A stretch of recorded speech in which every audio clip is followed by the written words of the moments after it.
Assalamualaikum warahmatullahi wabarakatuh. Perkenalkan, nama saya Nisa Aprilia dari kelas 2E dengan nomor induk mahasiswa 121-60143. Nah, di video kali ini saya akan memaparkan materi statistika inferensial mengenai uji Chi kuadrat atau uji Chi square. Nah, baik, langsung saja kita masuk ke materinya. Yang pertama ada definisi. Chi square test atau uji Chi kuadrat adalah latihan statistik yang membandingkan frekuensi berbagai jenis atau kategori item dalam sampel acak dengan frekuensi yang diharapkan jika populasi frekuensi seperti yang dihipotesiskan oleh peneliti. Nah, Chi kuadrat disebut juga dengan Chi square. Chi square adalah salah satu jenis uji komparatif dan parametrik yang dilakukan pada dua variabel, di mana skala data kedua variabel adalah nominal. Nah, apabila dari dua variabel terdapat satu variabel dengan skala nominal, maka dilakukan uji Chi square dengan merujuk bahwa harus digunakan uji pada derajat yang terendah. Selanjutnya ada spesifikasi dari uji Chi square. Nah, yang pertama, data observasi berskala ukur nominal. Yang kedua, K kelompok data berasal dari populasi independen, karenanya disajikan dalam tabel kontingensi K kali K. Yang ketiga yaitu dapat digunakan baik untuk dua sampel independen maupun untuk K sampel independen. Selanjutnya ada syarat-syarat uji Chi square. Nah, syarat-syarat uji ini adalah frekuensi responden atau sampel yang digunakan besar, sebab ada beberapa syarat di mana Chi square dapat digunakan, yaitu yang pertama, tidak ada sel dengan nilai frekuensi kenyataan atau disebut juga actual count sebesar 0.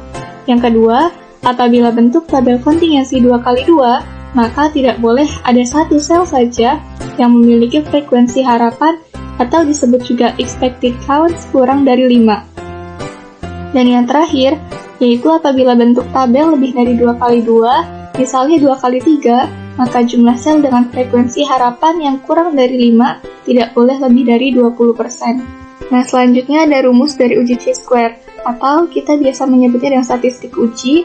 Di sini yang pertama ada statistik uji yang pertama ini di mana OIJ adalah frekuensi setiap sel hasil observasi dan EIJ merupakan frekuensi setiap sel yang diharapkan. Nah, Chi kuadrat hitung dapat juga kita cari nih dengan rumus lain yang lebih praktis. Nah, di sini ada dua rumus lainnya, di mana rumus ketiga disebut juga dengan koreksi kontinuitas. Nah, rumus ketiga ini juga digunakan khusus pada tabel kontingensi 2x2. Untuk kriteria ujinya sendiri pada Chi kuadrat yaitu H0 ditolak jika Chi kuadrat hitung lebih besar dari Chi kuadrat tabel, atau p-value kurang dari alpha. Nah, nilai Chi kuadrat tabel diperoleh dari tabel C atau Siegel. Selanjutnya ada contoh soal uji Chi square menggunakan SPSS. Contoh soalnya yaitu penelitian dilakukan untuk mengetahui adakah hubungan antara tingkat pendidikan masyarakat dengan jenis bank yang dipilih untuk menyimpan uangnya. Nah, pendidikan masyarakat dikelompokkan menjadi dua, yaitu lulusan SLTA dan perguruan tinggi. Nah, sampel pertama sebanyak 80 orang lulusan SLTA dan sampel kedua sebanyak 70 orang lulusan perguruan tinggi. Berdasarkan angket yang telah diberikan kepada sampel lulusan SLTA, maka dari 80 orang itu, yang memilih bank pemerintah sebanyak 60 orang, dan bank swasta 20 orang. Selanjutnya, dari kelompok sampel lulusan perguruan tinggi, dari 70 orang itu yang memilih bank pemerintah sebanyak 30 orang, dan bank swasta sebanyak 40 orang.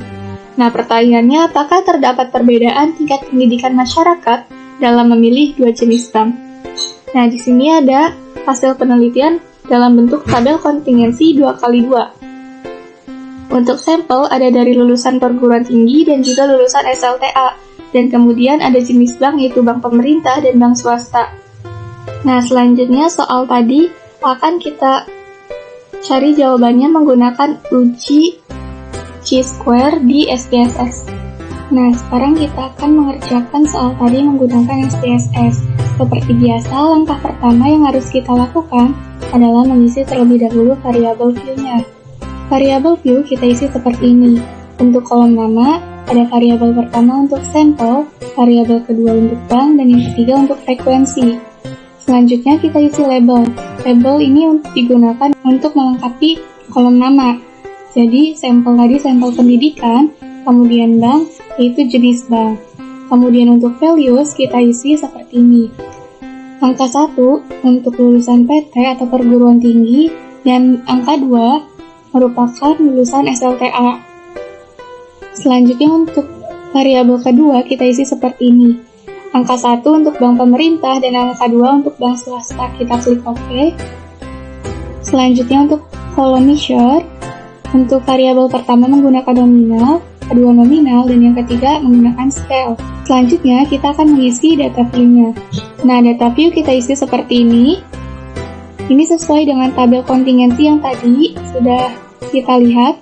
Untuk sampel, angka 1 itu kan menyatakan lulusan perguruan tinggi, dan untuk bank, angka 1 menyatakan bank pemerintah. Jadi di sini untuk sampel lulusan perguruan tinggi yang menggunakan bank pemerintah, frekuensinya sebanyak 60, kemudian lulusan perguruan tinggi yang menggunakan bank swasta sebanyak 20 orang, lulusan SLTA yang menggunakan bank pemerintah sebanyak 30 orang, dan lulusan SLTA yang menggunakan bank swasta sebanyak 40 orang.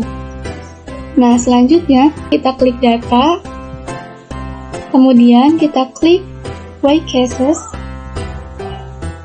klik Weight Case by, frekuensi kita pindahkan ke frekuensi variabel di sebelah kanan.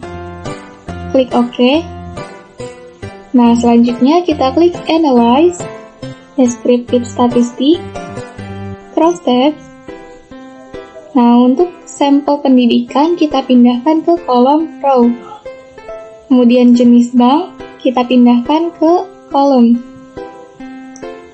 Selanjutnya kita klik statistik, checklist untuk uji chi-square, kemudian klik continue, klik OK.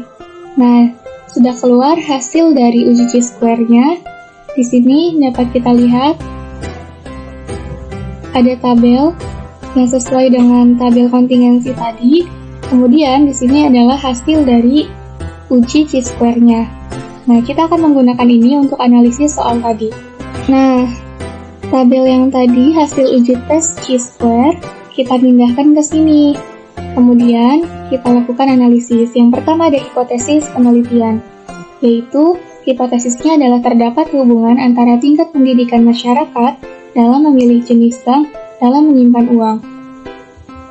Selanjutnya ada hipotesis statistik yang terdiri dari H0, H1, dan alfa, di mana H0 menyatakan proporsi orang dalam tingkat pendidikan masyarakat dalam memilih bank dalam menyimpan uang adalah seimbang, dan H1 untuk proporsi orang dalam tingkat pendidikan masyarakat dalam memilih bank dalam menyimpan uang sangatlah berbeda. Kemudian alfanya sebesar 5% atau 0,05.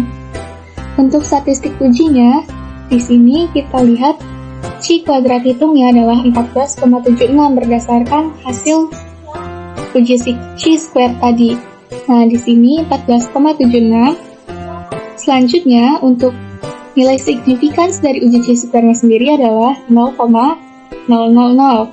Nah, di sini kita lihatnya Pearson chi-square, kemudian di sini adalah nilai signifikansinya. Selanjutnya, kita masuk ke kriteria uji.